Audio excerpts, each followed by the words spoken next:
terms of your health, I just briefed the members about the discussion that I've just had with you. But all the best. It's quite a challenging time. The purpose of today's meeting, it's a matter that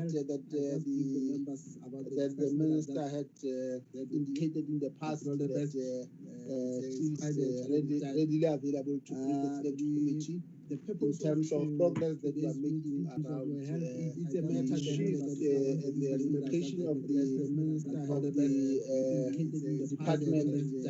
department, particularly the unit of infrastructure from the presidency, from the economic development, because that is where it was located in the past. So we appreciate the readiness that the minister has displayed to avail herself to today's meeting. Let me just, before I give over to the minister, just check just to confirm with the community secretary, any apologies that you have received, and those members that are here in terms of the roll call. Thank you, Chairperson. As I've already alluded, the apology received is from Honorable Khaye, who's going to join us a little bit later. He's attending another meeting. And also the apology of the Deputy Minister. I'm told that she will also join us a little bit late. Okay, thank you, Committee Secretary, for those apologies. Without any waste of time, can we then give over to the minister? We note the importance that infrastructure will play in terms of the recovery of our economy, given the devastating nature that COVID-19 has caused to our economy. So infrastructure as a sector is very crucial and critical in terms of arresting the situation. Like other countries, there is an expectation that interventions has to be made in terms of reigniting our economy, and therefore this program of infrastructure is very critical in terms of ensuring that we put our economy back on the recovery path. Over to you, Honorable Minister. Thank you, Honorable Chair, and good morning to all the honorable members. Chairperson, I will be joined by Dr. Ramakgopa. We are just struggling to get him online. And the apology of DM is noted. She is currently in a cabinet committee and will join us later. I want to thank Honorable Chair for this opportunity, and I really look forward to inputs from the honorable members that can enhance the implementation of this plan. But if I can just briefly take us back, Chairperson, once our country was hit by COVID-19, it became very clear to us and the rest of the world that things will never be the same again.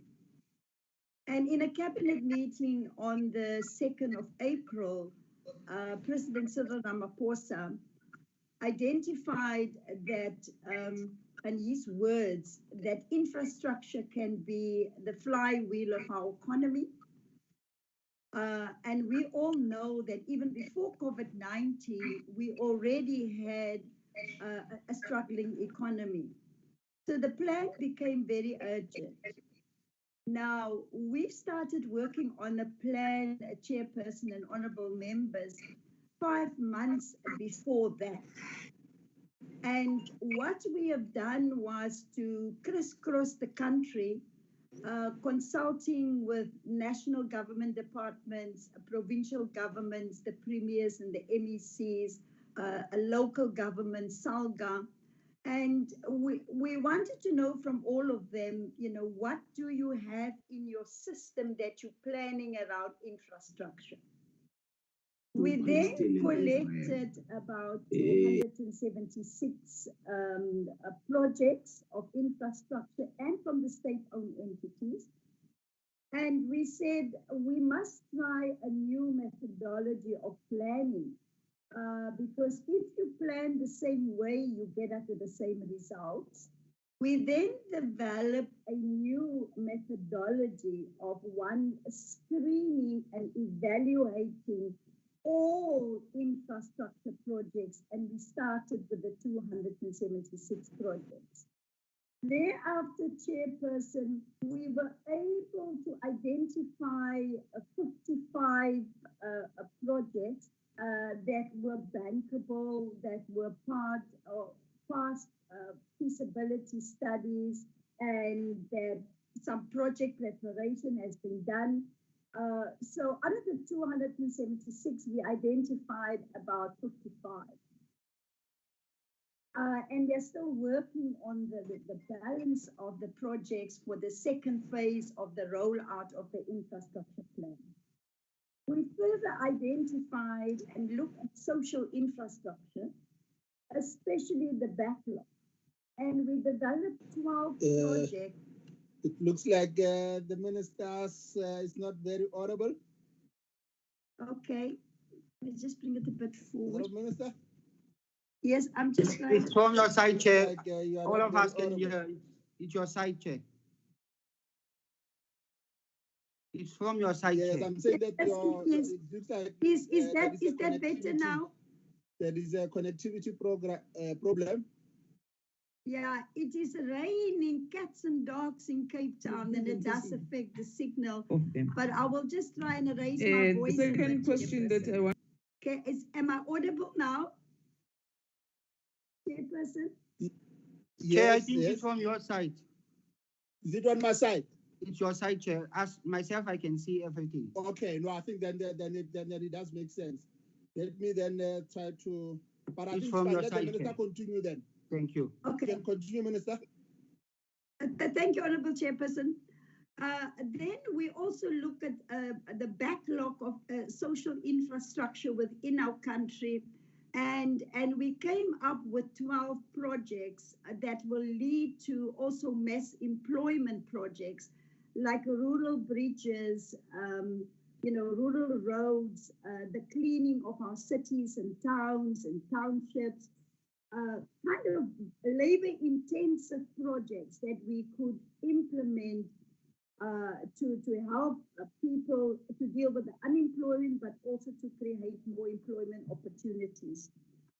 Then on the 27th of May, we put the plan before Cabinet. My name is Mandla Khai. Establishment of the National Gambling Regulator. So as far as the National Gambling Regulator, and the 55 projects plus the 12 special projects, like I call them, and it was approved by Cabinet on the 27th of May. What followed thereafter, Chairperson, was a symposium that was convened by President Cyril Ramaphosa on the 23rd of June. Because it became also very clear to us, with the backlog of infrastructure, that there's not enough resources in the fiscus. My name is Mandla Khai. All of these projects. I'm the chairperson of normally work. Round robins are utilized to cast a vote on matters that have already been delivered. To assist us to invest in our country. So on the 23rd of June, over 600 financial institutions, local and international, the President presented the plan to them.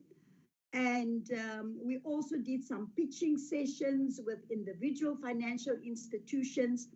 And Dr. Ramaphosa will speak to the details. But by going outside of the fiscus to look for funding to fund the infrastructure plan, my name is Mandla Khai. Commitments of just I'm the chairperson of Select Committee on Trade, so and as well as staff and competitions. That's how this department is now. But also Mandla Khai. To get some money from the fiscus and some money from national and international bankers. We then, on the 24th of July, we then gazetted 50 of the 55 projects, plus the 12 So it's altogether 62 projects that we gazetted on the 24th of July. Now, honorable members will know that in terms of the Infrastructure Development Act, especially Schedule 2, that when you gazette these projects, the projects then qualify for a fast-tracking mechanism within the Infrastructure Development Act. So the breakdown really of what we are talking about in the first phase, the network of infrastructure, we have decided agricultural infrastructure, is a blind human psychosocial infrastructure, or social psyche infrastructure. of But we're no longer just talking about building new infrastructure. We also have included in the plan maintenance and repairs of existing infrastructure. Then we also look at how can we repurpose redundant infrastructure? How can we use government-owned buildings that is redundant now to repurpose them, like for instance, for student accommodation? That is just one example. And then also we design as part of the plan expediting the maintenance and repairs of existing infrastructure. So in terms of the streamlined and accountable implementation of the plan, the president has set a clear delivery targets related to the value of the money that we need, that we have to bring transparency in relation to the performance of the implementation of this plan. Also we have decided accountability to of the professionals and contractors as well as government. But we also realize that government cannot do it alone, that we do need to get the partnership of the private sector. Then we have also established a monitoring, review, and insights and infrastructure intelligence. On health. Thanks the plan, honorable members, is the transformation and spatial justice. We need to deal with the apartheid spatial planning. We need to begin to look at integrating of our cities. But the issue of skills and how do you transfer skills, empowerment and job creation are the forefront of the plan. It is not just about the construction alone, but how we can upskill our nation in the built environment. And then, of course, with the world as it is today, we need to get used to using new methodology, and also that we need to incorporate the green economy.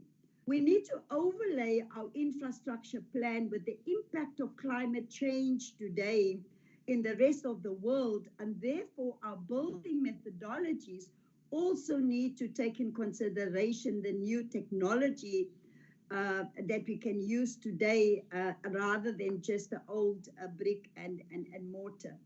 Chairperson, at the end of the presentation, what I will do is to just give you the operational side of where we are now. What is done, what is still work in progress. In the month of October, we need to go and give a report to Cabinet. But we also committed to give the portfolio committee, the standing committee, on a quarterly basis. We can also give you an update. If Dr. Ramakopa has joined us, I will now ask him to take over, Chairperson, with your permission. Thank you very much. Cards, CFO. For Honorable Katali and Maute will May I proceed, Chair?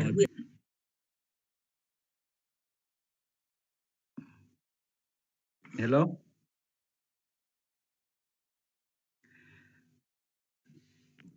Chairperson's mic is off. Yeah, I can hear you, Dr. Ramakopa. There's a problem with the mic, it seems. I was establishing with the chair if I may proceed. So I take it for granted that I'm permitted to proceed. No, thank you very much, Honorable Minister, Deputy Minister, and honorable members. As indicated, my name is Hossein Ramkoba. I think the minister has succeeded in providing a framing, if you like, in relation to the work of infrastructure. And as the minister indicated, I think we see infrastructure as a flywheel that is going to help us in the recovery effort. So I'm going to give you the detail. So I'm not sure if there's someone who's going to be beaming the presentation on my behalf, because we're instructed to send it through sometime last week, about 2 weeks ago. So I'm not sure if I'm navigating. Yes, Doc, we are navigating you.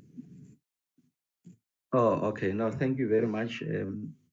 So as indicated, I think the minister has succeeded in providing a context. Are you sharing the slides?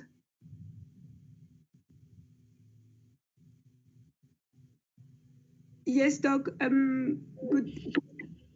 Good afternoon, honorable members. I'm not sure if the screen is showing, the presentation is showing on everyone's screens. I can't see it myself. It is showing. What you just need to do is to ensure that Dr. Ramokopa switches on his video, because he's also addressing the public on behalf of the minister. Thank you. Oh, no, thank you very much. But I can't see the presentation, man. We can see it. Okay, so I'm going to speak blind. So on the outline there, so I hope that you'll help me with the navigation. So we thought that we must reflect also on the economic reality, so that we were able to situate the conversation within the context of an evolving economy, and also just to demonstrate that the infrastructure is not outcomes neutral. It seeks to resolve a pertinent problem that is confronting us. It's a historic political problem. So we think that infrastructure provides an additional lever that will help us to resolve those questions. And then I'll run through a few of those, the plan itself. And at the end, I'll share with you issues around financing. And the reason why it is important for us to reflect on the financing question is because the fiscal headspace has been diminished, obliterated by the pandemic. I mean, we have redirected our resources to other more urgent needs. And also the relegation to sub-investment grade is making it difficult for us to raise money in the debt capital market. So it is important that we are able to explore and exploit new instruments of financing. So the next slide, the one that talks to South Africa, has deindustrialized. So really what the slide seeks to show, Chairperson, is that the economy has experienced high levels of tertiarization. I think the productive sectors are on the decline, and the decline here is computed as their share of total GDP.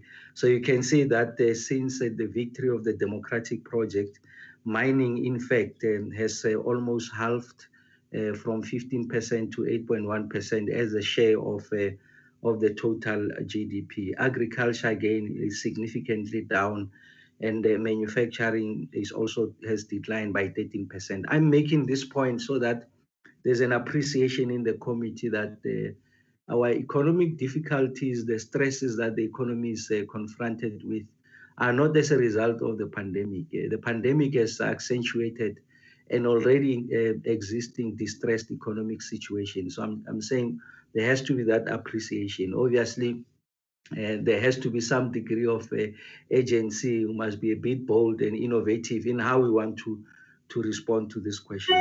And again, the issue around employment, if you go to the slide of employment, really the chair is just to, and members, to demonstrate that the economy has been hemorrhaging jobs. And this is, again, as a result of the decline in the productive sectors of the economy. And you can see that indeed unemployment increased. We added an additional 2.3 million people into the ranks of the unemployed. And this is at 2019. And that 2019 is an important timeline, if you like, because it precedes the pandemic, it precedes the relegation to sub-investment grades. And really, it seeks to reaffirm the point I made earlier on that our woes have little to do with the pandemic. Obviously now, it's more accentuated. So in the response, it is important to appreciate that even before the pandemic, the economy was experiencing adverse headwinds. The fiscal matrix was deteriorating, and now it has deteriorated significantly. The revenue side is down, projected to be down by about 300 billion rands. And again, the debt to GDP deteriorated. I think we'll be approaching about 80% of that. So that is making it very difficult. So the degree of maneuverability, the room to maneuver, is a bit more constrained than it was the case before the advent of the pandemic.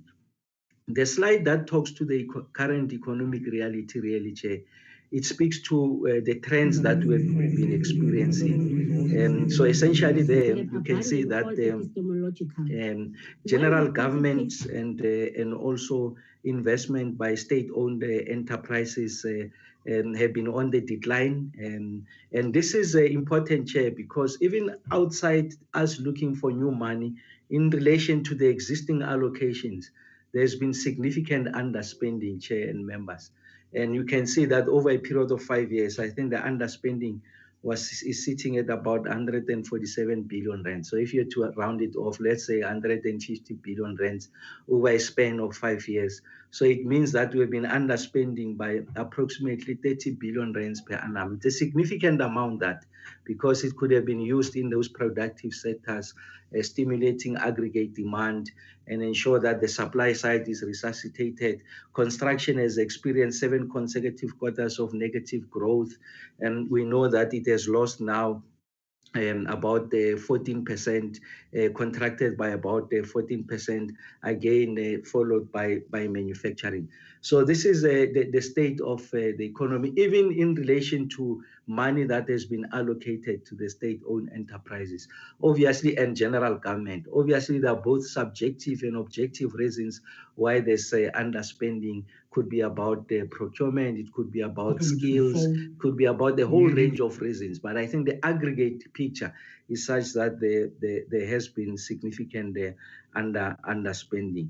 Now I'll take you through the investment plan, really, Chair, which is the substance of the conversation today. I thought I must raise those questions just to frame the question: what is the problem statement? What is it that we are seeking to resolve, so that we don't see the infrastructure investment plan independent of the emerging economic South African problem that requires our collective attention.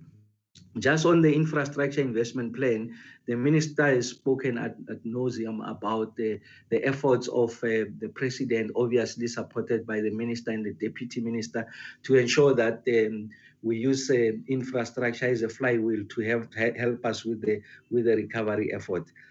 Chair and members, honorable members, we identified what the 6 priority sectors for intervention. The first 4 are what we call in aggregate terms the network industry. So that's water, energy, ICT and transportation.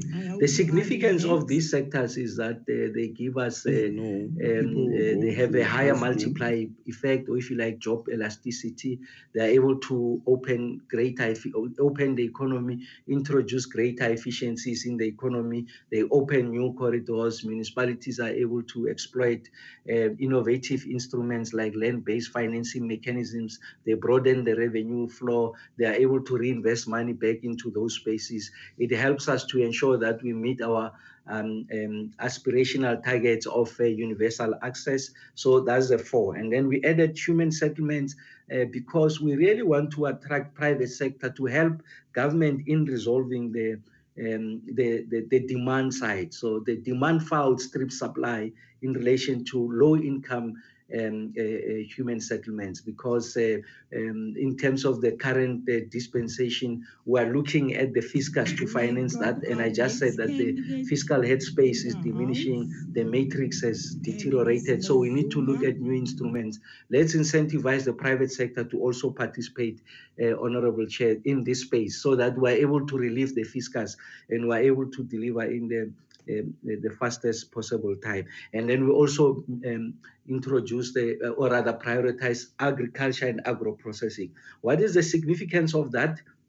In addition to its employment multiplier effect, the absorption capacity of agriculture is, if you design it deliberately and ensure that value addition happens upstream of the agriculture value chain. So you are able to ensure that you maximize value addition closer to centers of production, which is primary production, and these are typically your rural areas, and therefore you are able to create employment upstream of the value chain, and you stop people coming into urban areas, because really the rural-urban migration is an economic question. So people are coming into the urban centers, not because the urban center is attractive, but because of the pushing factors in the rural areas. There are no opportunities have diminished. So there's a perception that there's a concentration of opportunities in the urban centers. So all we're arguing is that then reconfigure that matrix and ensure that you are able to create the employment upstream.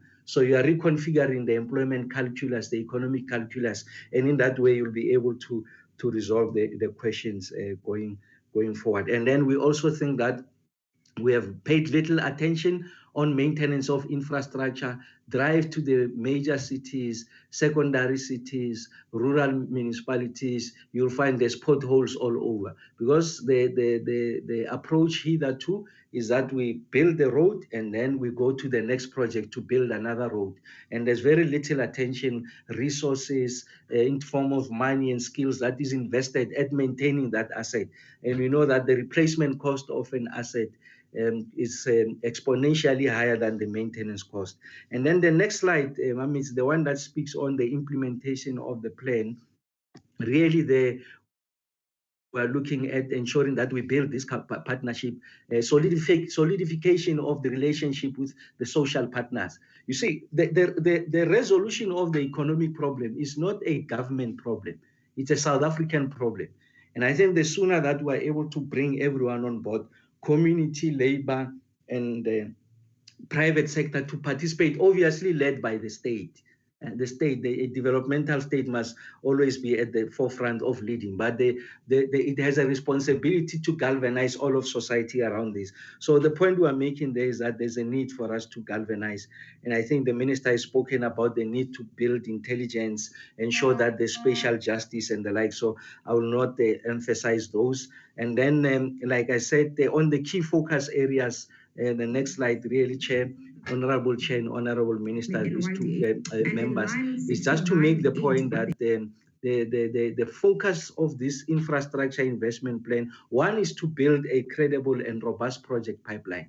Remember that for you to be able to ensure that the infrastructure is a flywheel that is going to lead the recovery effort, you must stimulate aggregate demand. So classic economic theory says you stimulate aggregate demand, you are going to resuscitate the supply side. So construction, manufacturing, all of that, they thrive on the existence of a demand that exists. You need to build roads. Therefore, there's aggregate. If you like, open cast mining will be up and running. There's bitumen, there's all kinds of things. There's yellow plant that is required. So industry is coming on board, and then you are able to create employment going forward. So really the focus is to ensure that we deal with that. I said financing, I'll deal with it. And we are also working, Chair and Honorable Ministers, members, on developing a long-term infrastructure plan for the country. I'll share that with you. And then the next slide really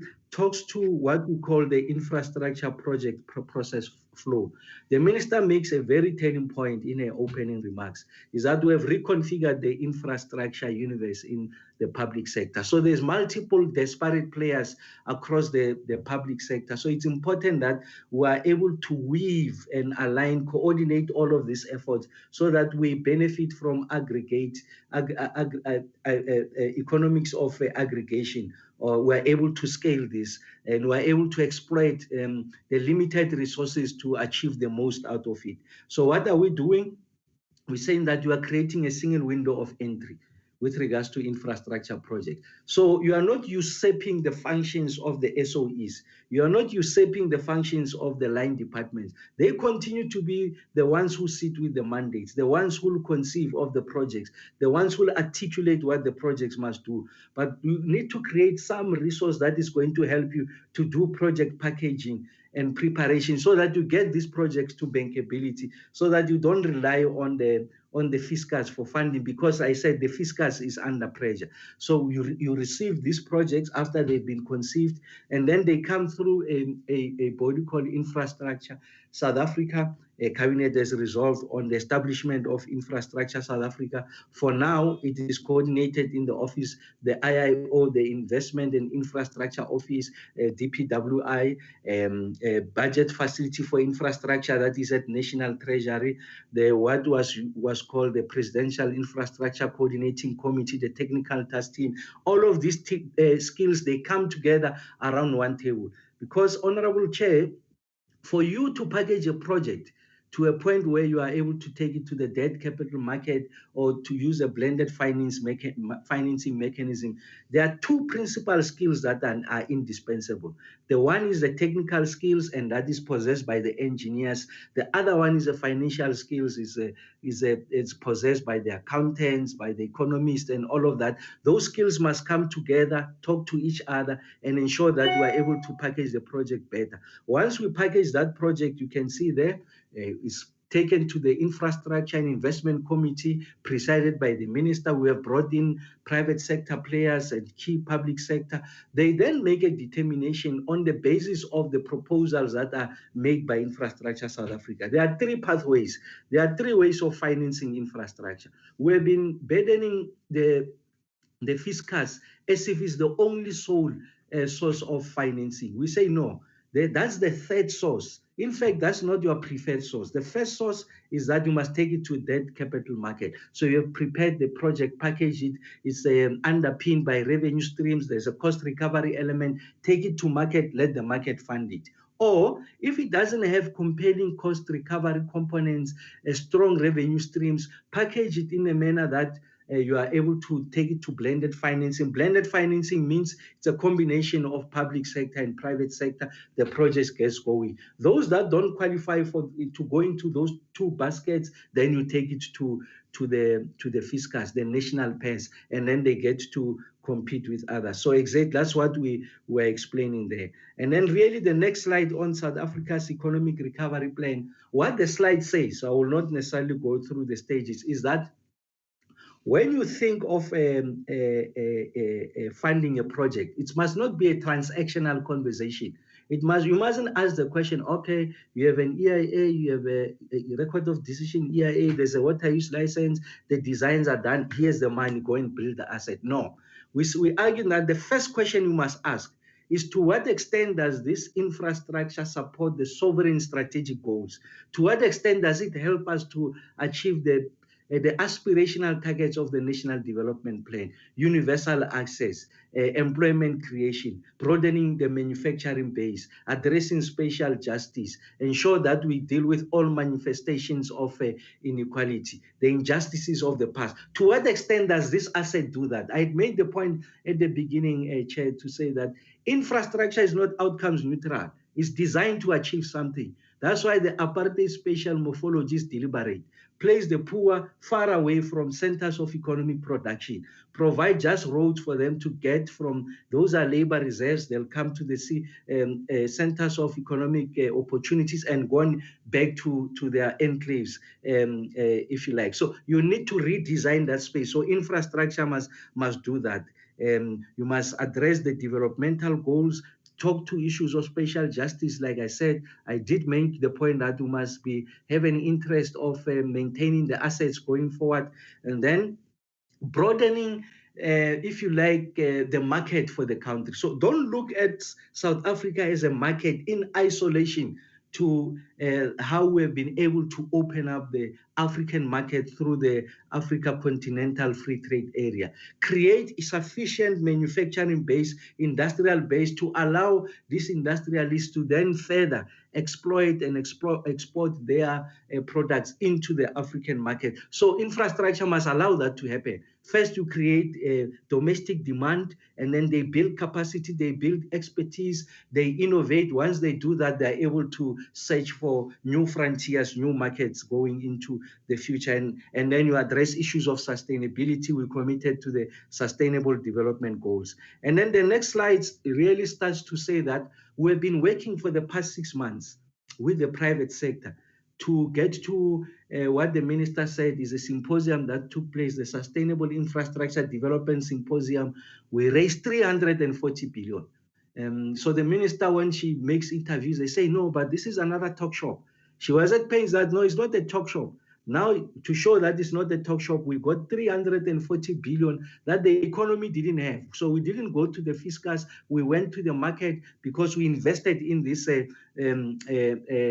skills, working with the private sector, packaged these projects. These projects were not going to see the light of day, but because we worked hard over that period, 340 billion rands of these projects have been funded. And like I said, it started with the slide that talks to building a credible infrastructure pipeline. We started by going to the SOEs. Remember, Honorable Chair, I said we focus on the network industry, human settlement, agriculture, and agro-processing. We mine these projects from the SOEs. We mine them from the private sector. We're able to work, package them. 88 of them were what we call post-feasibility. If you look at the project life cycle, you conceive of a project, you do preliminary studies, limited information, we call it pre-feasibility. On the basis of that, you say, you know what, I think there's a case, this project can succeed. Then you go to a detailed analysis, collection of that information, analyze it, we call it feasibility. After that, you get it to bankability, get the funders. From there, you go on tender, you implement it, and you say, after that, you look after the asset. 88 of these projects were post-feasibility. They were close to getting to financial close. The total value of these projects were 2.3 trillion rands. And then they had a funding gap of 502 billion. What I mean by a funding gap, there are other projects, especially human settlements. It's a requirement that the municipalities must provide bulk infrastructure. The private sector brings the money for the top structure. We have financially engineered them so that they accommodate low-income households, so that the typology of the housing enhances our quest for social cohesion, inclusivity, and the like. But the local authority must provide bulk. Bulk is water, energy, is the wastewater treatment works, and then is the necessary roads. So that's what we mean by the funding gap. And then the next slide really talks about where these projects are. You can see that the more affluent provinces are the ones that are leading. So here I must make the point, Honorable Chair and members, is that we are working with your more rural provinces that don't necessarily have the skills to help them to get the necessary skills so that we get projects to be properly packaged. You can't celebrate the fact that other provinces are doing exceptionally well and others are left behind. Otherwise, you are going to perpetuate this inequality, the urban-rural divide, that dichotomy that exists. Your rural-urban migration will continue unabated. So we need to ensure that we develop a polycentric country, that there's centers of excellence and economic opportunity across all geographies in the country. And then the next slide really talks to the 50 projects. That's what the minister has spoken about. We have gazetted this project. The gazetting process means that we are able to accelerate these projects. We get the licensing, permitting, and all the rights quicker than will normally be the case. And really the next slide, Chair, talks to the nature of this project. The first one, they talk to the water and sanitation projects. They're listed there. I don't have to go through all of them, but it's essentially about our quest for universal access. They are led by TCT, SOE, that is responsible for bulk in water infrastructure provision in the country. The next sector is transport. You can see is the national roads, ensure that there's a mobility, efficiency of the network, maintain, protect the asset, and those are really spearheaded by Central. And then they're the ones that are about technology, innovation, insights. That's the SANSA projects.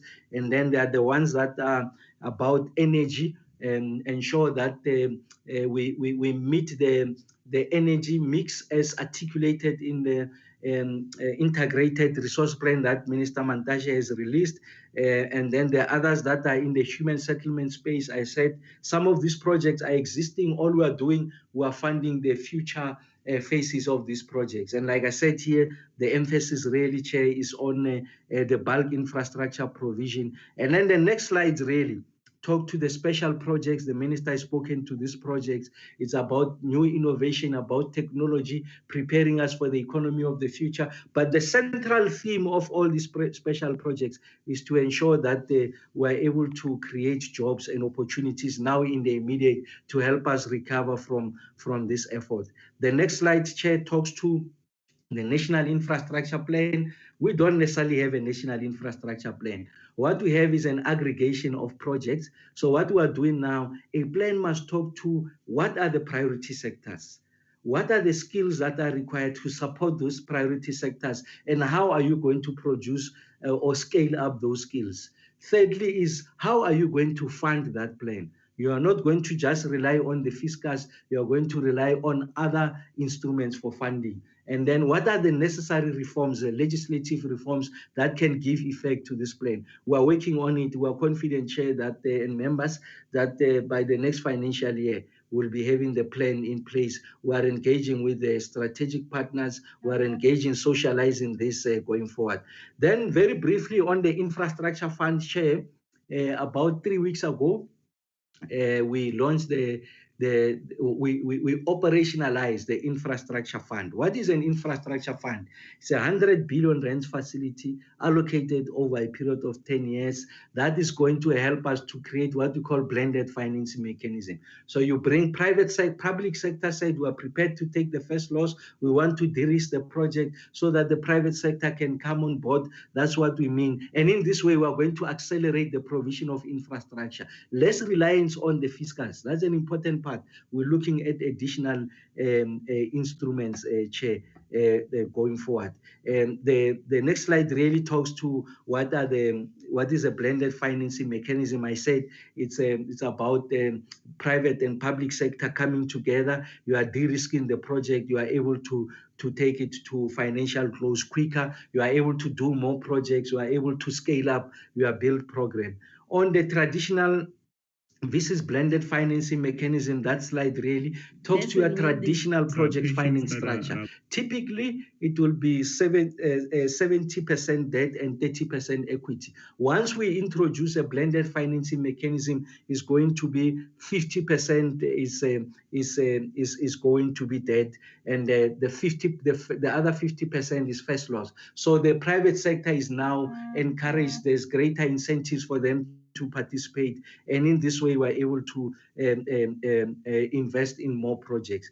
And then, Chair, just in conclusion, just to say to the members, we're looking at other financing instruments. Remember when I started, Honorable Chair, I said, let's relieve the fiscus. There are these instruments that are tried and tested. They exist in other parts of the world. So I'm not doing anything new. One of those is around the project bond. So a project bond, Chair, it typically means that when you finance a project, you don't look at a balance sheet of the project sponsor. You just look at the project in isolation and calculate what are the underpinning revenue streams. If those revenue streams are stronger, then you fund the project. So let me give you a typical example. You have a ESCOM that is essentially a national debt problem, ESCOM. It's a sovereign debt problem. So if you look at the balance sheet of ESCOM, it's very poor, it has deteriorated. You are going to attract very few people who would want to invest in its projects. So all we are saying is that if they are retrofitting a power plant, retrofitting it, bringing in gas-powered turbines. So an investor just look at that power station alone in isolation to Eskom's problems and sees that no, it's going to make sufficient money, and then you are able to invest in that project. That's all that we mean. Chair.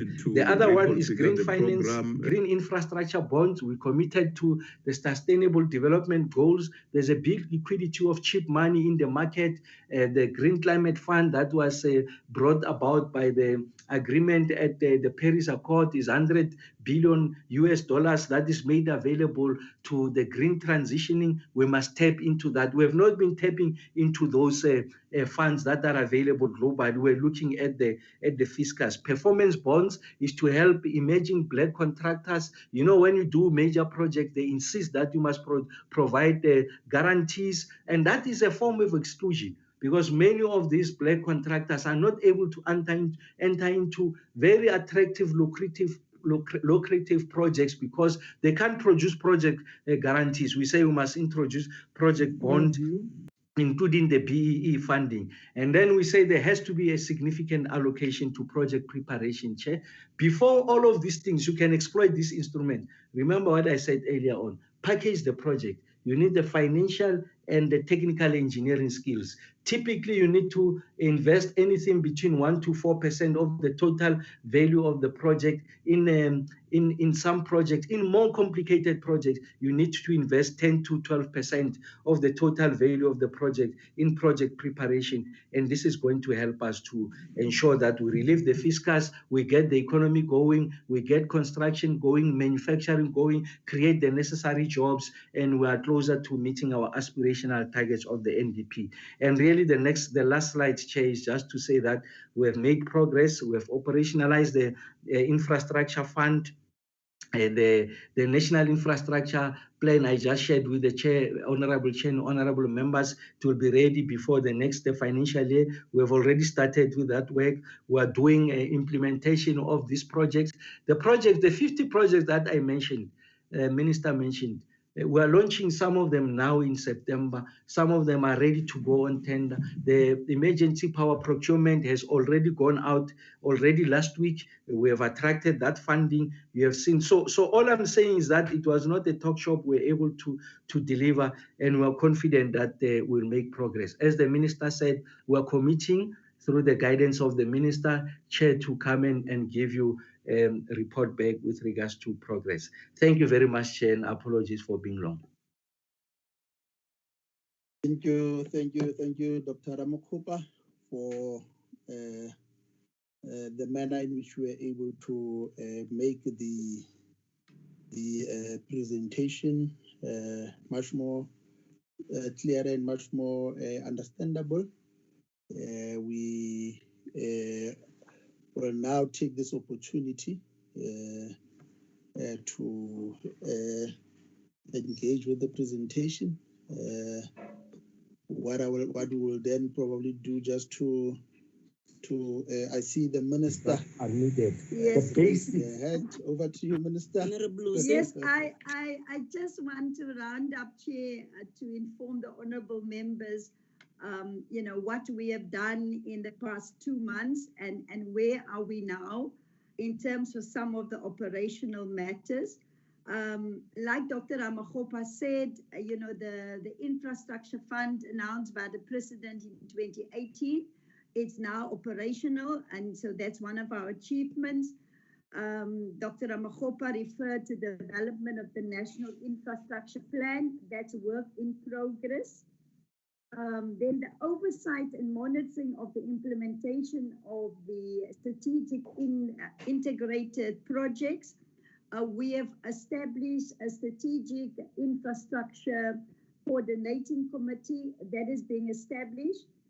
Then we, like I said, we've done the first phase of the infrastructure plan, which is the 62 strategic infrastructure projects. And we're now busy. As I conclude, if we take the we have done a number of investor roadshows to mobilize financing for infrastructure projects, and that's ongoing. and we were very pleased with the response. Then, Chairperson, last week or so, I put out an advertisement for a technical advisory committee. And the response, we want this technical advisory committee to also help us with the implementation of the plan. We had a very good response, I think over 900 applications that we've received. Then, Chairperson, we've also developed a social facilitation plan because, you know, we know about this plan, but what is our communities? What is the people on the ground that will be the beneficiaries of these infrastructure projects? What do they think? So we have developed a social facilitation methodology, and I'm sure members of parliament can join us also when we do the first social facilitation with communities to give the communities the information. We want the communities to be our eyes and ears. We want to make sure that the communities benefit from this, that we've got local contractors, local people benefiting. So that is also something that we've introduced now to make sure that all South Africans own this plan. Then, Chairperson, the establishment of Infrastructure South Africa is currently with the Department of Minister Tunu, DPSA. It's currently with them, and it's in its final stages where DPSA has helped us to establish the structure, and that's work in progress. And then also, you know, to seek green infrastructure bonds. We're also in the process of going out to look for green infrastructure bonds, so that's also work in progress. And like I've said, the quarterly report will go to Cabinet in October. And on the issue of corruption, Chairperson, corruption is very topical nowadays, but we all know it has become institutionalized in our country. And the market is very sensitive. Investors is very sensitive to allegations of corruption. And therefore, we need to put the systems in place that can prevent and detect corruption. So in all of these major infrastructure projects that we've now presented, we will have an outside company that can do due diligence on every step of the tender process, of the procurement process. There will be outside involvement to make sure that, one, that we follow due process. Secondly, that the contracts get allocated to the deserving companies. So that is one of the measures that we are putting in place to deal with the issue of corruption. Thank you very much, Chairperson, and thank you once again for the opportunity. Thank you. Thank you, Minister, for wrapping up and rounding up the presentation that you led, and which was then addressed by Dr. Ramakgopa as a presentation on South Africa's infrastructure investment plan, taking us through a number of areas from the economic reality and also laying before us the infrastructure investment plan. How do they see this credible infrastructure pipeline being constructed, and also ensuring that indeed there is a clarity of thought given to strategic implementation, strategic infrastructure projects, and how those projects will be financed, and then a number of steps that will be taken in future. In a nutshell, that is how the presentation was characterized. I will now open the floor to honorable members. Let me start with Honorable Chair. Are you able to, Honorable Tim? Yes, Chair, I do have some questions. All right. Okay. Let's give over to Tim, and then I'll then give over to other honorable members.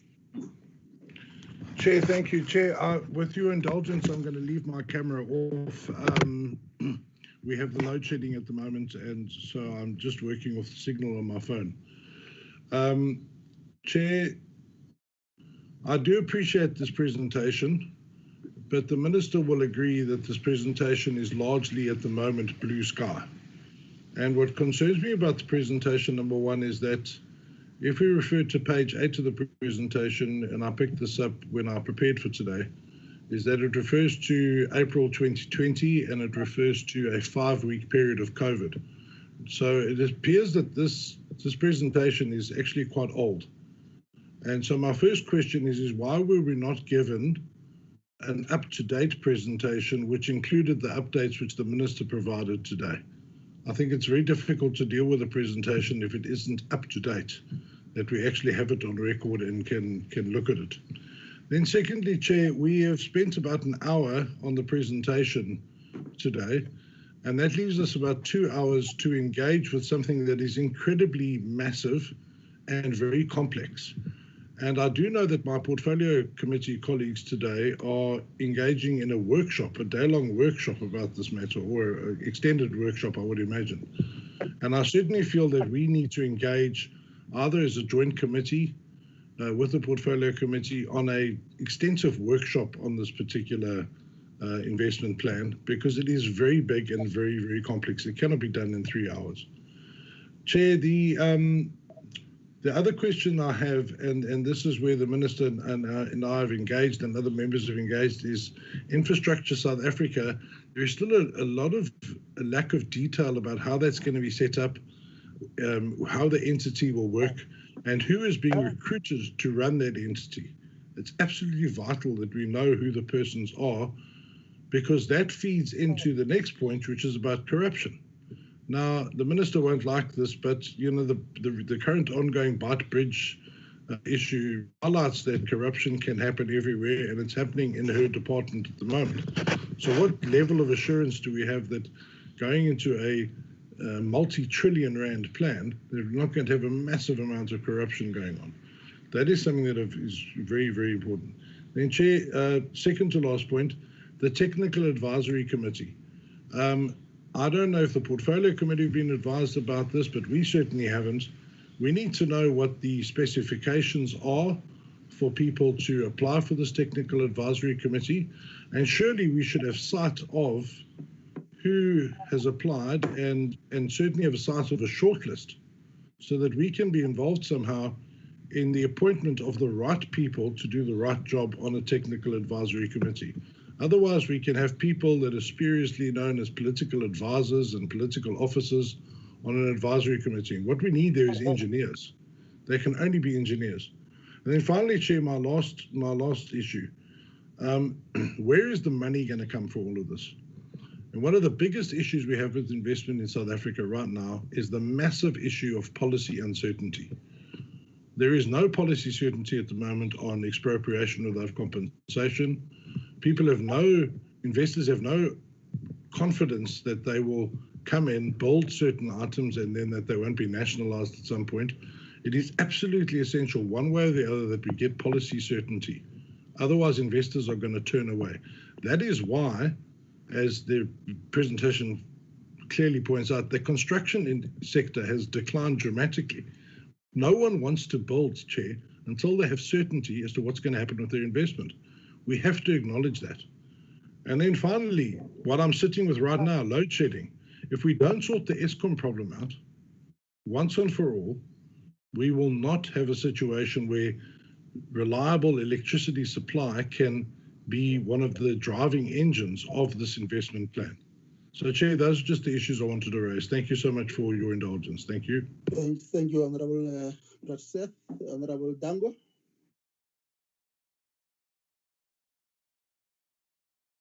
Thank you very much, Chairperson. Chairperson, the one assumption I have a problem with is that... Can I just request Honorable Dango just to correct her screen so that at least you can be visible, Honorable Dango? Thank you. Thank you. Thank you. Chairperson, the one issue that I have a problem with is the assumption that,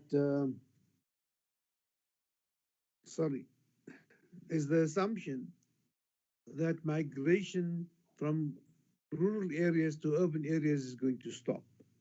Throughout the world, the experience has been thus far that they've not been able to stop that, and that the planning must take into account that particular issue, that money is going to have to be spent in the urban areas as well as the rural areas, because people are going to continuously migrate because jobs are there, factories go there.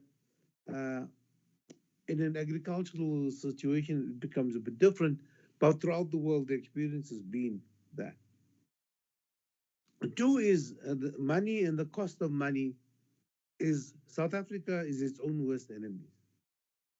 I've been out there trying to find investments, and every time you go and try and find investments, the negative sentiments that come from our own people put off the people that in fact want to invest.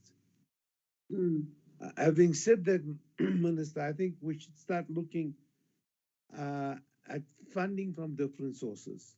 Maybe we should start looking at the sovereign wealth funds in the Gulf countries.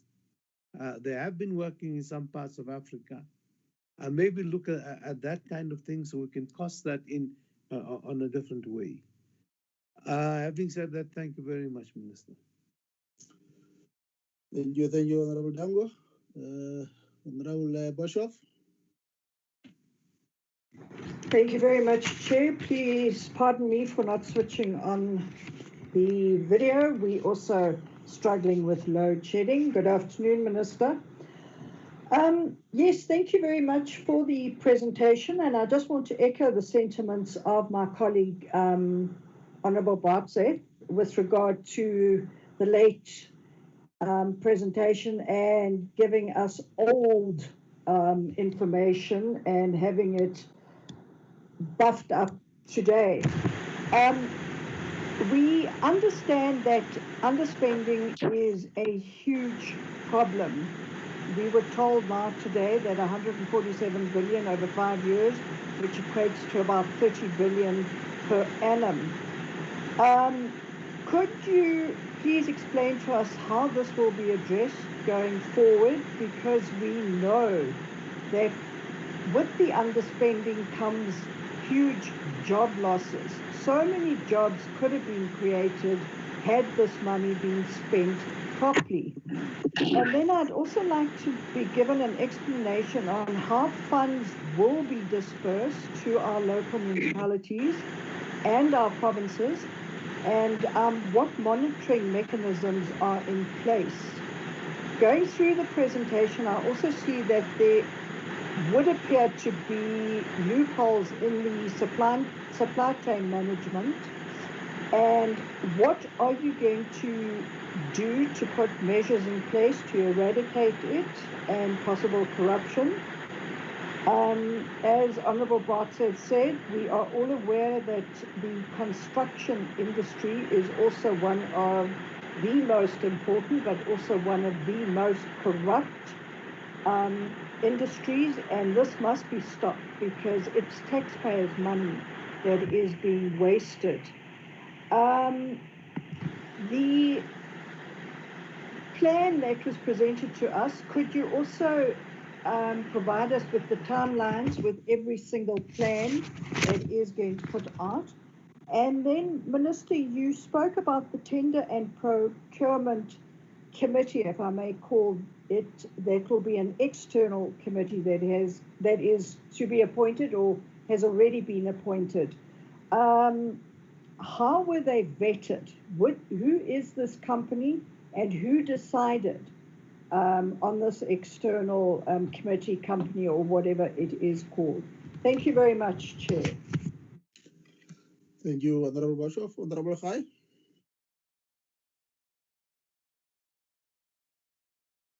Honorable Apleni. Okay, Honorable Khai.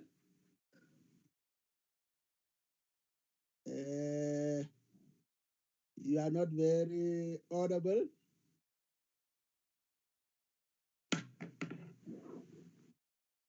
Okay.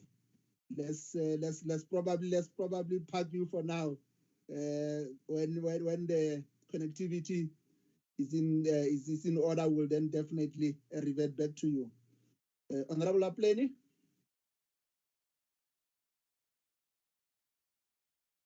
Thanks, Chair. There is not much that I would like to raise. Indeed, the issue of the infrastructure is a very serious problem. And as we all know that much of the infrastructure that we have was actually designed for the few, and that is why it's not coping for all of us. If you go around the townships, you would always find the water leakages and sewage leakages and all of that. So it's a very good step going forward. But I do have a concern around the issue of there is always a mention whenever you hear about huge projects that are coming.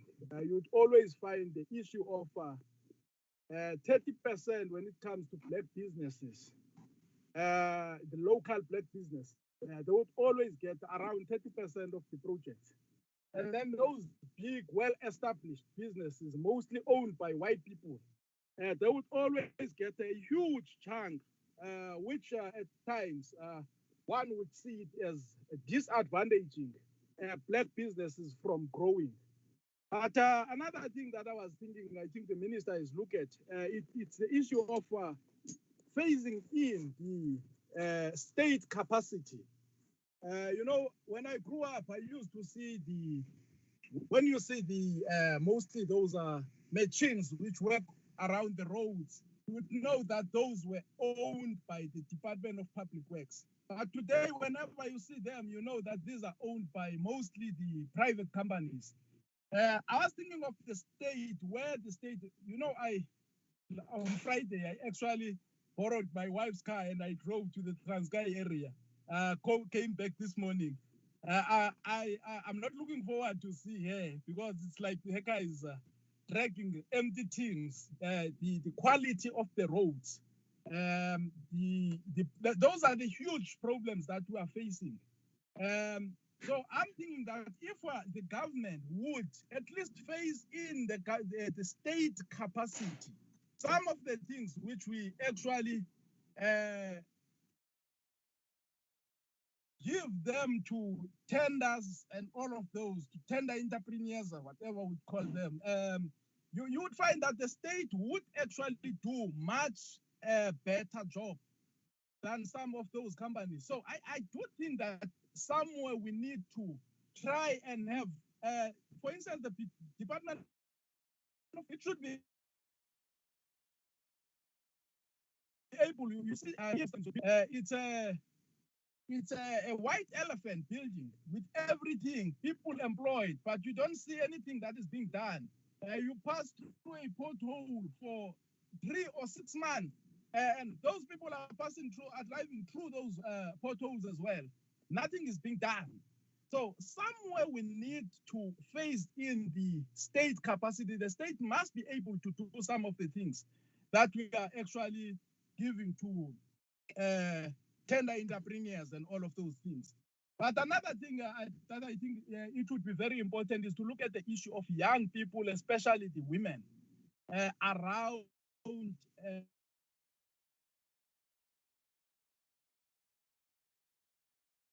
when such projects are coming, so that they can be able to be much beneficiaries of such projects. Thank you very much, Chair.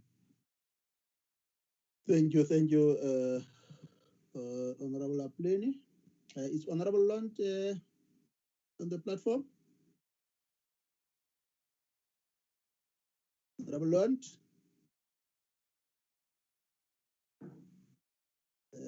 Can we try Honorable Khai again? Honorable Khai? Honorable Landsman? Honorable Khai, can we try you again? Unmute yourself. Can you just unmute yourself?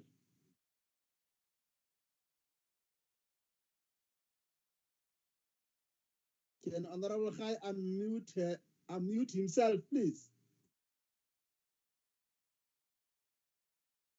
We can't hear you, Honorable Khai. You have muted yourself.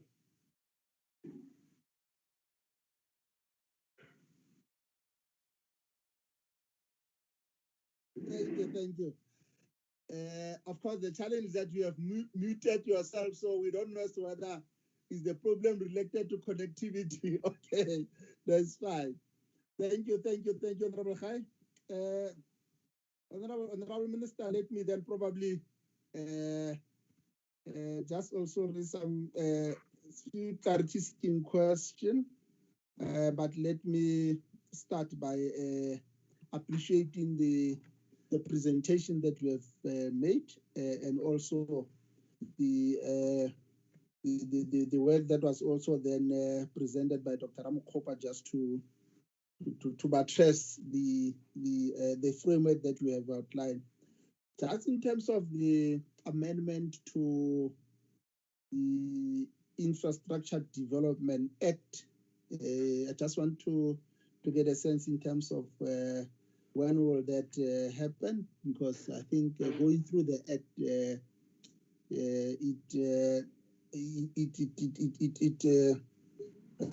work from the premise that this work remains in the Department of Economic Development, so in most of the sections of that act that deals with infrastructure, it made reference to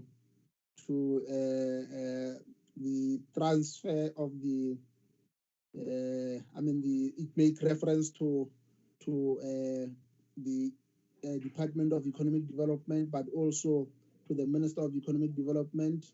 So I think it's a matter that that probably we need to pay attention to. But I suspect the minister has already detected that and that they are working on it. The second point relates to the fact that indeed the correctly so as pointed out by both the minister and Dr. Ramokgopa, the National Development Plan was very clear in terms of how we need to deal with this matter, and it indicates that we need to for us to be able to meet the developmental agenda. It would need to boost infrastructure investment by 30% as a percentage of the GDP by 2030, and therefore the work that we are doing definitely is the building pillars of our commitment to this plan, and we are also mindful of the target that has been set in the past. In the past 10 years, I think the period between 1999 to 2018-19, the government was able to invest 3.2 trillion on infrastructure spending. So I think it is quite critical to appreciate the fact that there is history in terms of how we can be able to deal with this matter, and appreciating the fact that also that in terms of the 2020 medium term, government is anticipating to spend 815 billion on infrastructure. But I think there are a number of red lines that probably we need to engage the minister and Dr. Ramokgopa on, particularly around general underspending across all three spheres, which we need to pay attention to, and just to get clarity in terms of the commitment from the leadership in terms of what is it that can be done to make sure that both skills and expertise is infused in our three spheres, just to ensure that we are able to confront this underspending pattern which definitely has been identified also by State South Africa. But I think thirdly, the other question that one would want to get guidance on is the point that Dr. Ramokgopa has indicated around a single window of coordination when it comes to infrastructure, but of course appreciating the fact that this is a process. What will be key is though the minister has indicated that this matter in terms of the infrastructure entity is still with the Department of Public Service Administration. I think what is critical is it envisaged that with the transfer of the function from the Department of Economic Development, what is going to happen to the warm bodies? Is there an anticipation that given the work that they have done in the last 5 years, particularly given the fact that the expectation is that those six program and projects that were running from both the fourth and the fifth administration continues to run. What is the progress in terms of ensuring that there is a seamless transition in terms of the transfer of function?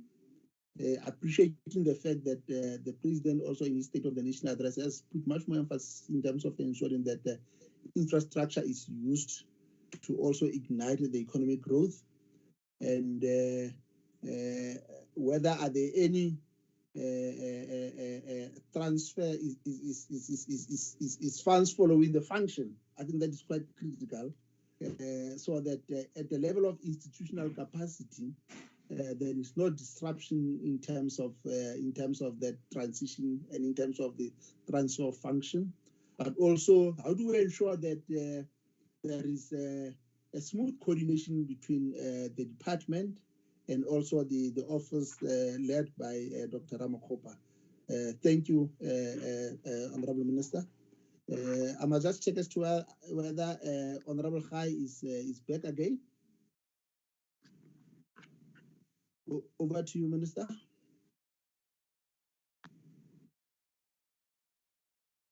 Thank you, Honorable Chairperson.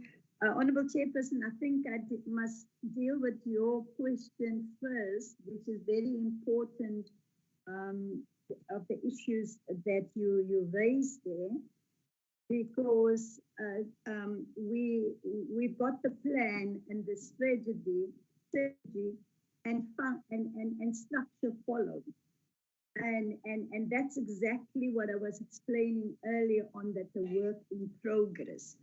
The first point, Chairperson, that you raised about the amendment to the Infrastructure Development Act of 2014, that amendment has been made on the 23rd of August 2019 in a government gazette, where the President also in the same gazette transferred the PICC, the Presidential Infrastructure Commission Technical Task Team, to DPWI, and the President also transferred the IDMS system, the Infrastructure Development Mechanism system that was based in National Treasury, has also been transferred, and so that happened in August of 2019.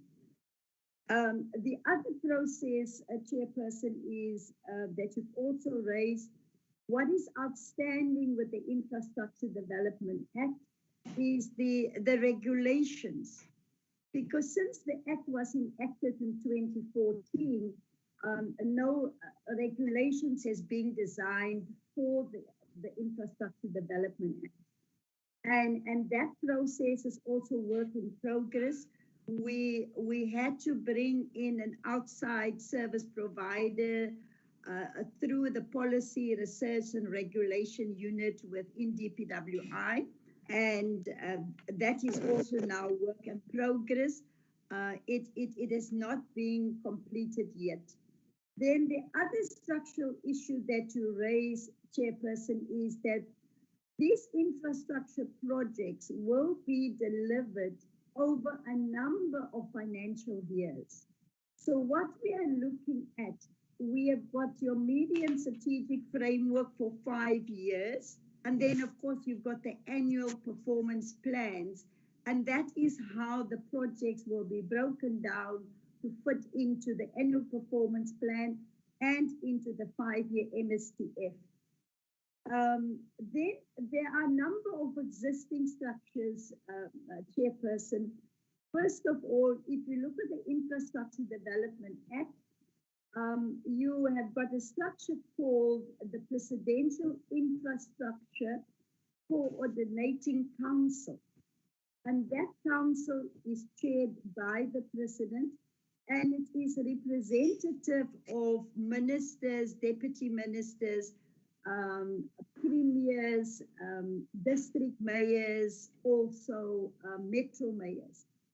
And the council had its first meeting about a month or so ago. So that's another part of, there's another structure where consultation will be happening.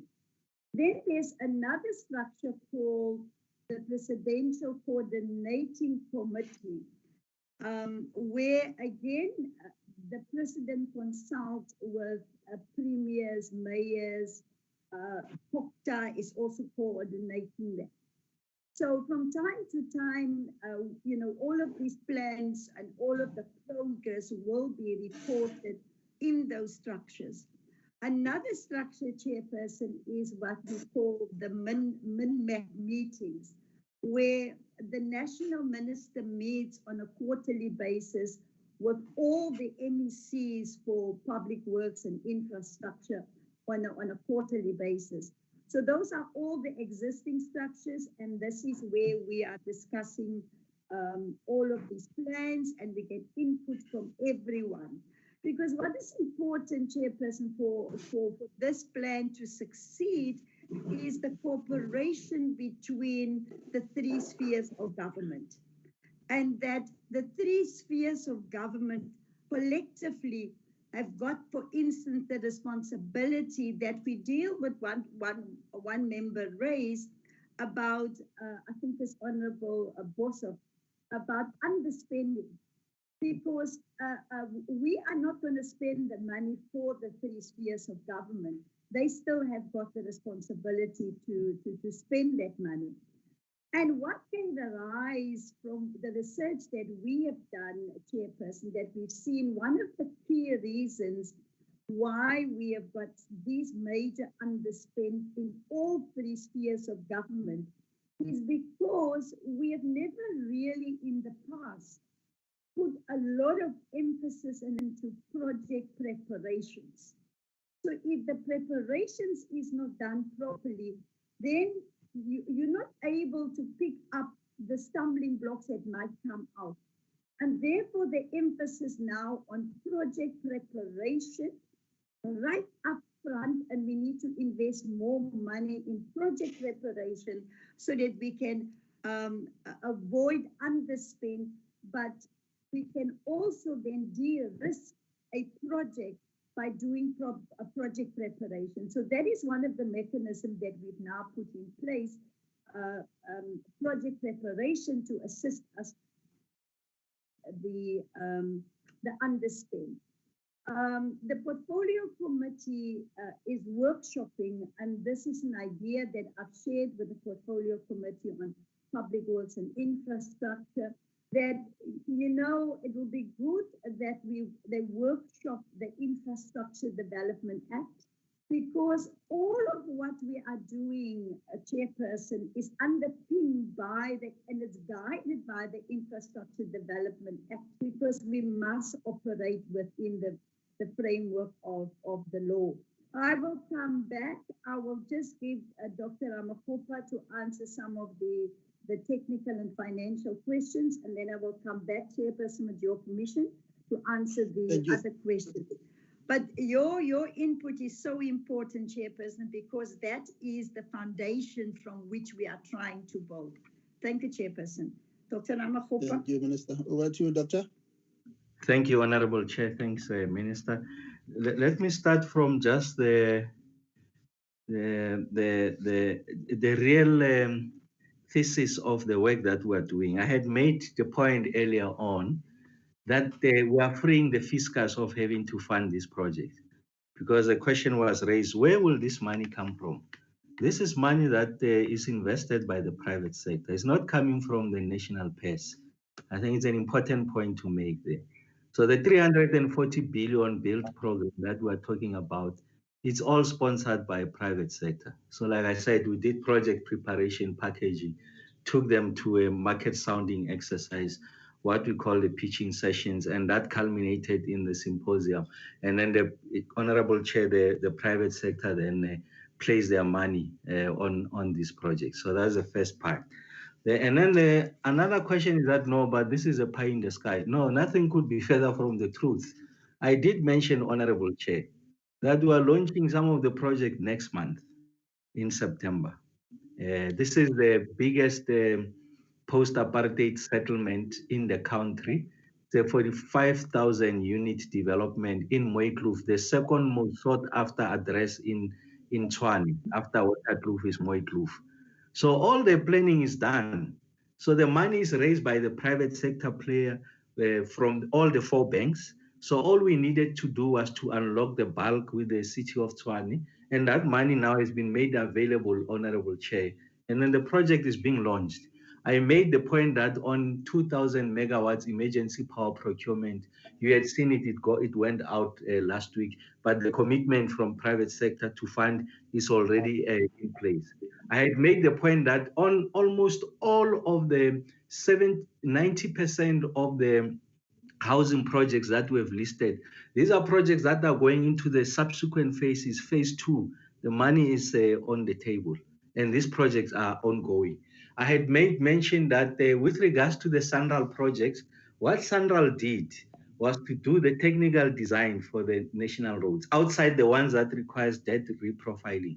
Did the technical roads, some of them design rather, some of them is improvement of or introduction of new interchanges on the national roads, completed the technical designs, went out on tender, got what the prices are, worked with us, went out to the debt capital market, got the money from the MDBs. All we need for Sanral projects to happen is what we call credit enhancing instruments. What is that? Is the sovereign guarantee for Sanral, and then for TCTA, for the bulk water infrastructure, is the raising of the borrowing limits.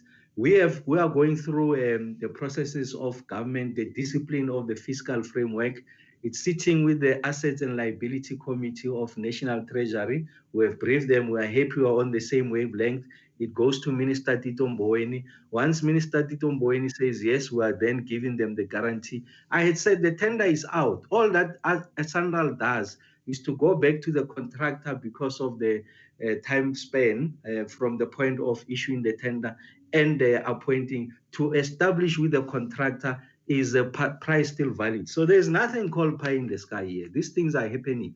And that's the point I made earlier on. It's not a rhetoric, it's something that is happening on the ground. The question is, who is the technical advisory committee? It must be engineers. No, nothing could be further from the truth again.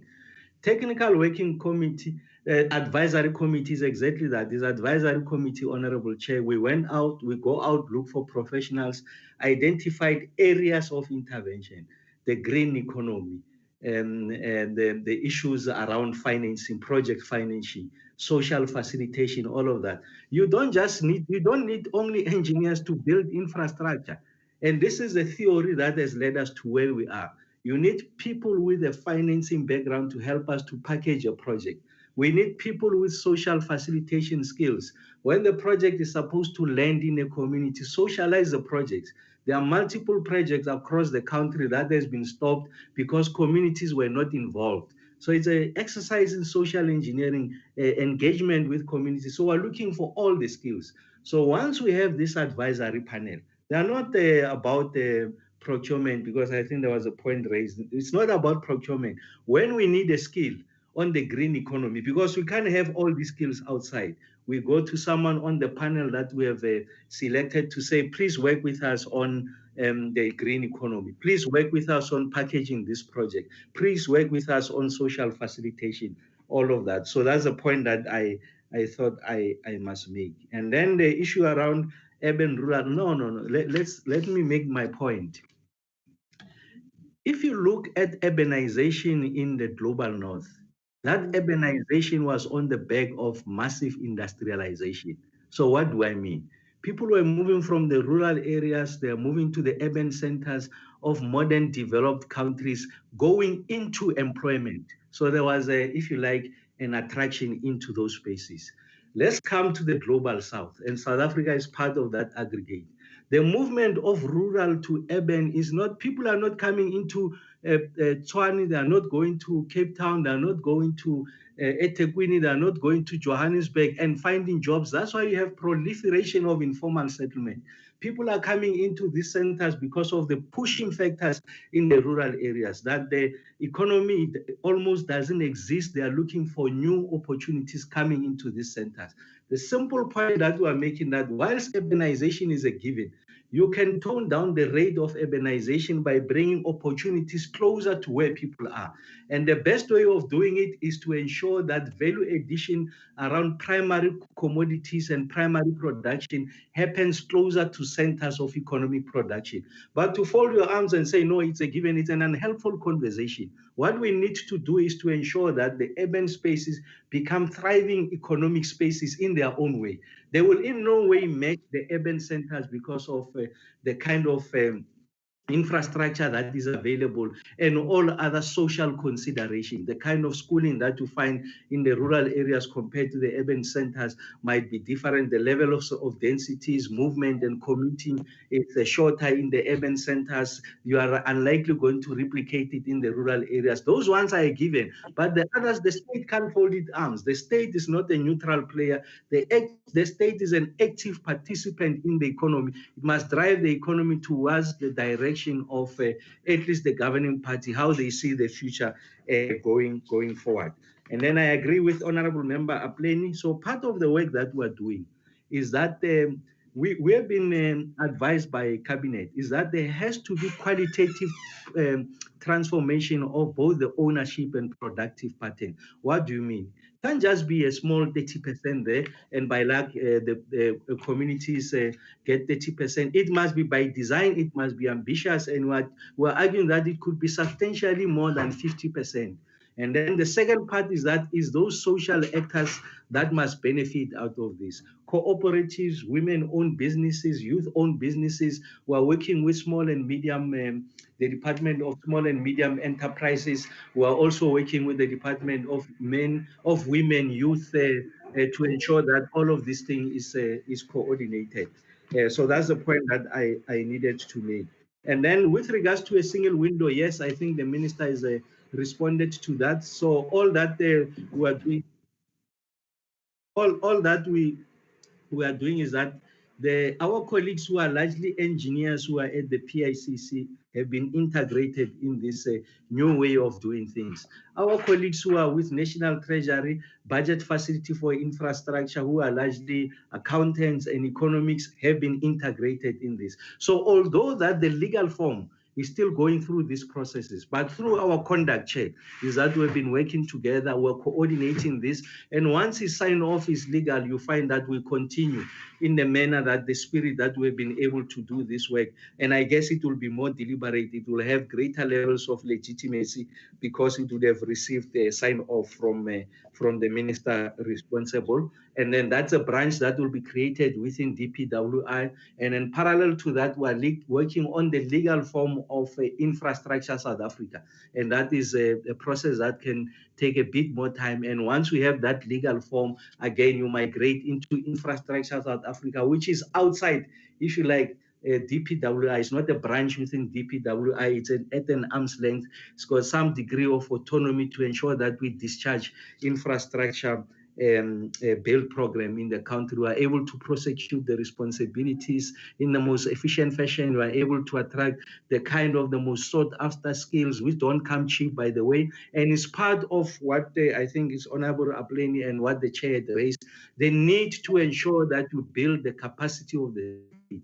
And in this instance, it's on two fronts. It's on the technical skills, which is ordinarily your engineering, the built environment skills, and it's also on the financial engineering skills, which is your economist, which is also your financial people with a financial disposition, and then you also build the social skills. So one of the additional dimensions we are bringing into this body is the need for us to have an understanding and an interpretation. Once we have produced this asset, what has been the social conditions before, what has been the social conditions after. And that's why in that technical advisory panel, no, we're not just looking for engineers. We're a bit more bold, we're innovative, future looking, we're looking for technocrats in the areas of economy, finance, and social engineering.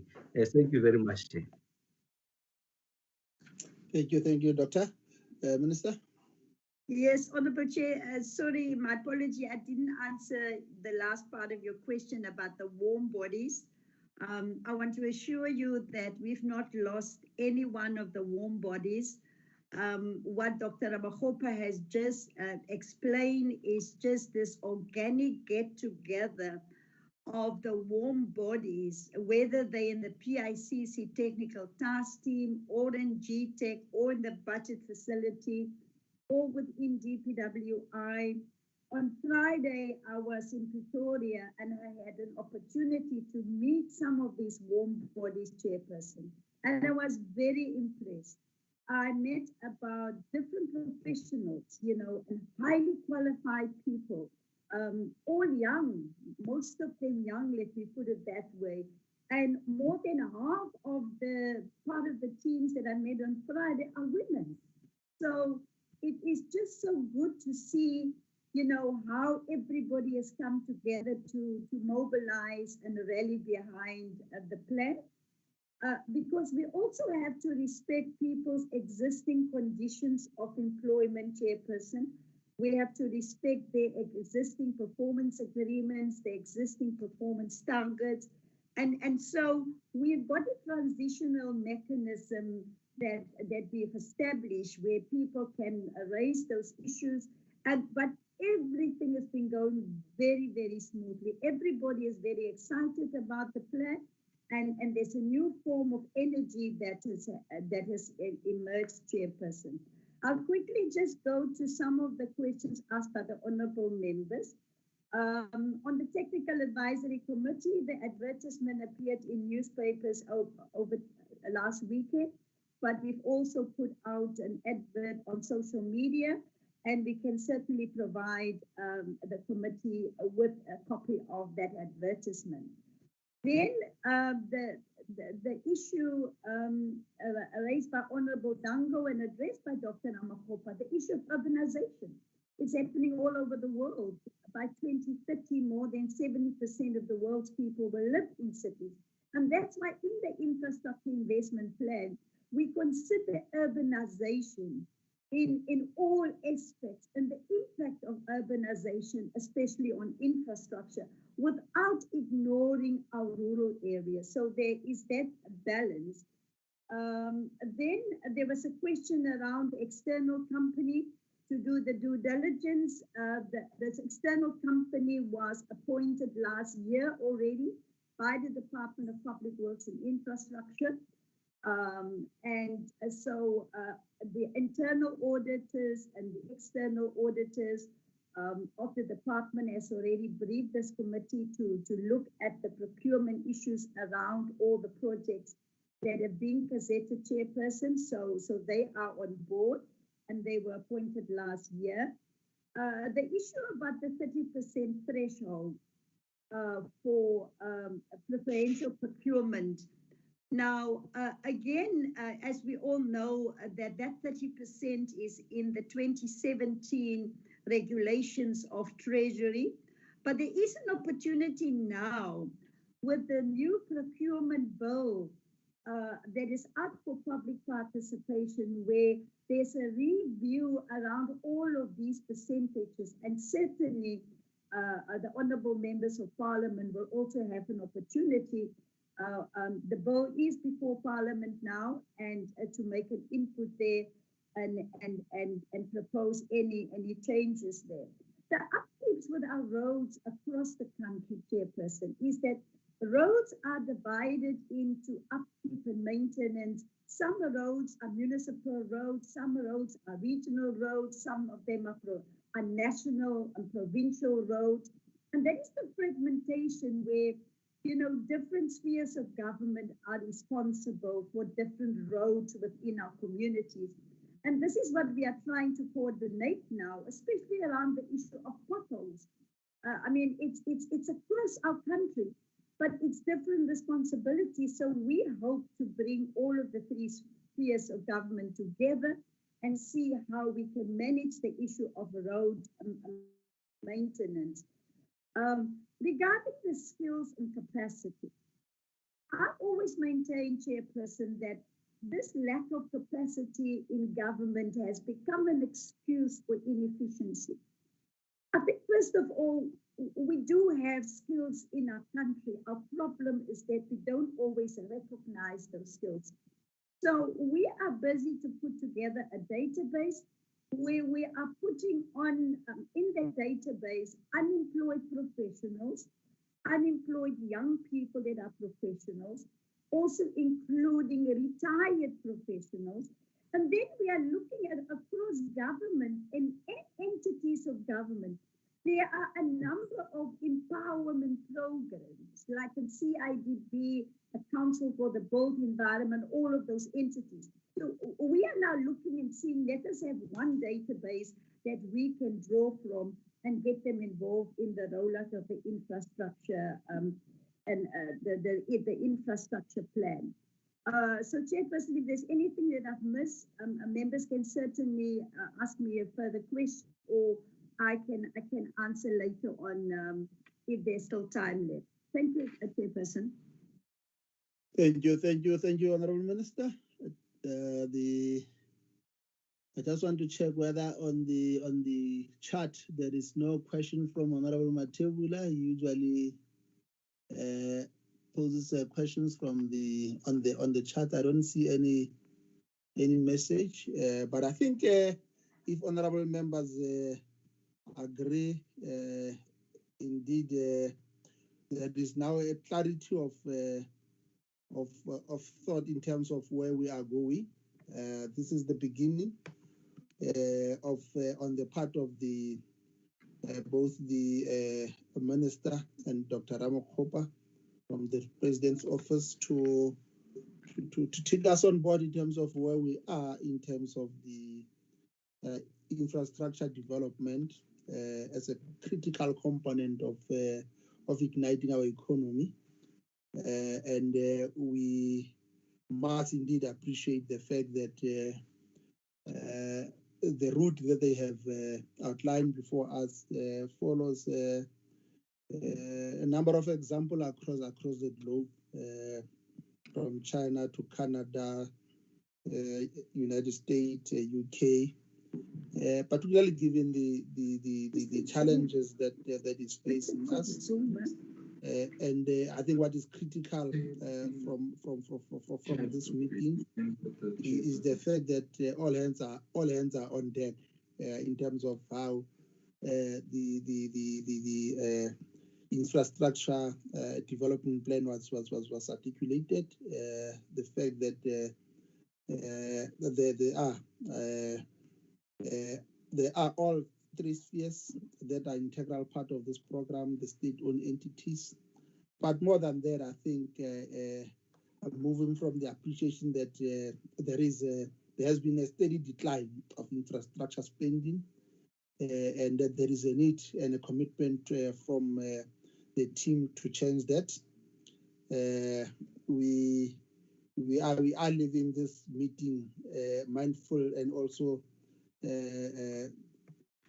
clear that there is an infrastructure investment office in the presidency that is working hand in glove with the Department of Public Works and Infrastructure. Two, that this Infrastructure Investment Office in the presidency led by Dr. Ramakgopa, they have established a methodology,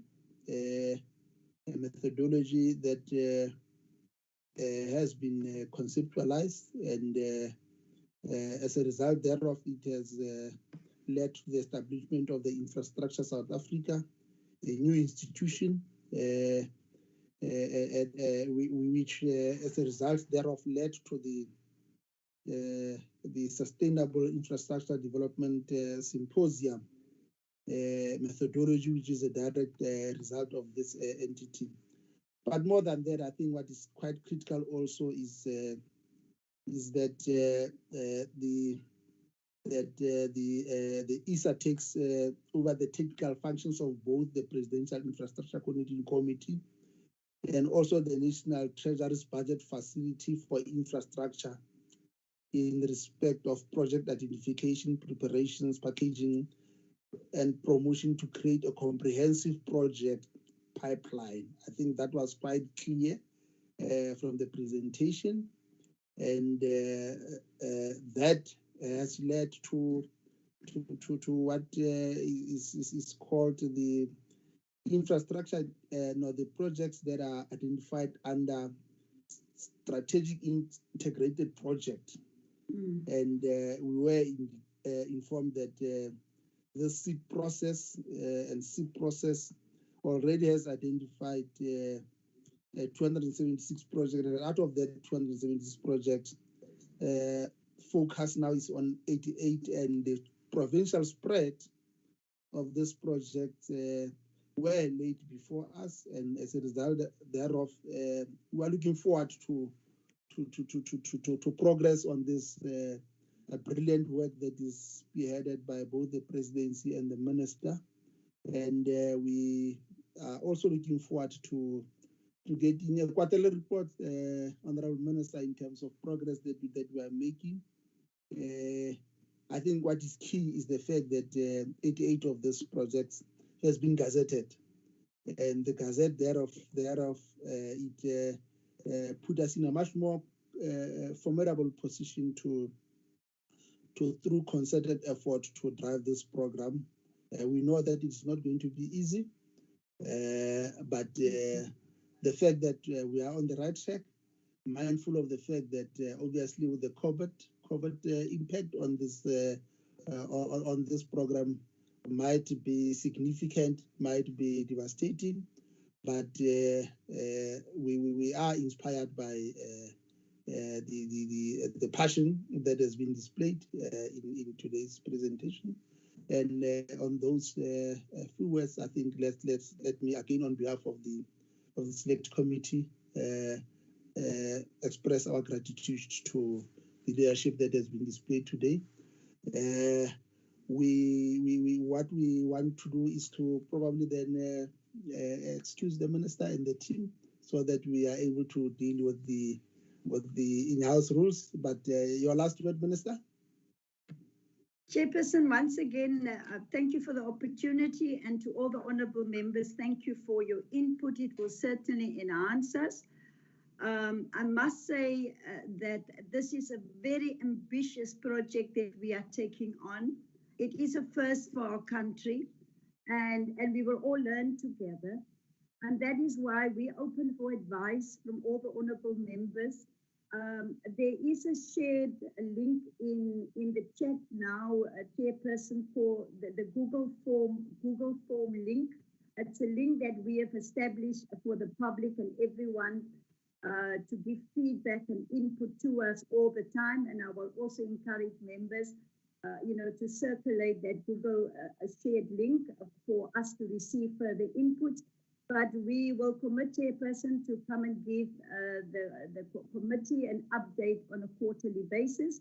But even if there's anything in between that honorable members would like to know, we can certainly respond to it. But we're also not operating outside of the annual budget process, the APPs. the performance, my own performance agreement that the president has set for the minister. And then just lastly, as we were saying, that DPSA is in the final stages because that is their mandate to establish a structure within government. And once we have got some progress on that, I will certainly write to the Honorable Chairperson and give you an update. So thank you very much for the opportunity. Thank you, Honorable Minister. Thank you, Dr. Kosien Soramukopa and the team. You are allowed to excuse us. Committee Secretary. Thank you, Chairperson. Let's deal with the minutes of the last meeting. Chairperson. Or should we defer them to I the didn't next send meeting? out the minutes to members. My apology. We will deal with them next week. I thought maybe we'll deal with that issue. The announcement around the two bills. Thank you, Chairperson. The announcements around the two bills, it's in relation to the issue to advertisement. Because members should know that in terms of the Constitution, NCOP also, we are obligated, to conduct public participation. So what we did, we had source quotations in all official languages, and the total amount per bill came to 200,000. We consulted with the legal advisor to check whether it is necessary to spend 200,000 in this kind of the bills, which are more technical. So the legal advisors proposed that it would be better to advertise these bills only in 2 national newspapers. So that's what we are taking to the committee chairperson. Thank you.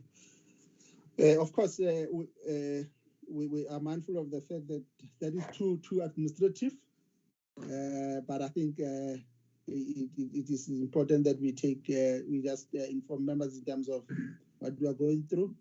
I don't think it's a matter for discussion. We just thought let's inform our members. We will then probably find a way to ensure that in our constituency, this bills somehow we find a way to deal with it. Any indication from honorable members? Because I thought this is too administrative, but it's important that at least we just inform members in terms of what are the cost implications of advertising these bills in all our community newspapers. Honorable Bishop? Tim, any view on this? Chair, are these the bills, the transport bills? Yes. Chairperson? Yes, the ACA bill and air traffic and navigation companies. Apologies, Alan. Yes, the transport bills. Chair, if I can then respond, look, Chair, those bills I Committee think on are Finance, pretty much of national importance, and I believe they then should be advertised as suggested in a couple of national newspapers, not necessarily to all community newspapers. They are the stakeholders in that are a lot higher than grassroots community level. I think that if the legal advisors are happy, then just go with the national newspaper route. Thank you, Honorable Tim, for that guidance. Any other view? Honorable Khai? Yeah, no, you are not audible again. Challenge, Honorable Chair. You must go back to Eastern Cape because Western Cape is sabotaging you. Thank you, honorable members. Let's then take this opportunity to express my gratitude on behalf of all of you for this successful meeting on the briefing on the investment infrastructure investment plan, which obviously we hope that there will be constant update to the team and the committee. And let me also express gratitude to the committee secretary, Tate Flupega, and Tate Tsepo, our researcher, and the media, and the guests that we have. And with those few words, the meeting is now adjourned. Thank you, honorable members. The meeting is closed. Honorable